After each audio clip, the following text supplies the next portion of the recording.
You guys know that I bought Oneplus Bullets Wireless Z and I made an unboxing video of these headphones on May 7th, 2020 last year. I want to share how's it working after 1 year, any problem I'm facing with these headphones. Everything will be discussed in this video, so stay with me and watch till the end. By looking at these headphones, no scratches, still shines, and the most important is wires are still in good condition. Still have a good and smooth finish. Buttons are working properly, and if you remember, the magnetic control is also working perfectly fine.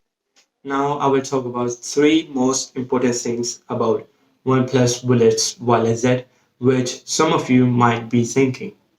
Number one, sound quality. I must say that the sound quality of these headphones is still the best and perfect. Why is it still the best? Is because there are two mics on each earbud which produces high sound quality with superlative bass. Battery timing working properly. As they said, full charge will provide you 20 hours of listening time, and I used my OnePlus Bullets Wireless Z to see that this headphones will allow me to use it for 20 hours, and yes, it does. The last one, low latency mode.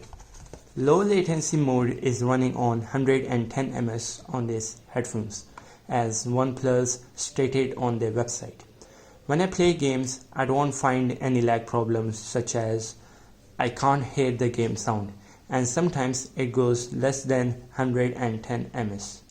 If you connect these headphones to any other device, you still not find any problems or lagging issues.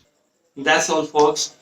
The purpose of this video is I want to share my experience with you guys that how OnePlus Bullets Wireless Z are operating after 1 year of usage. So thanks for watching, guys. I will see you in the next video. Bye.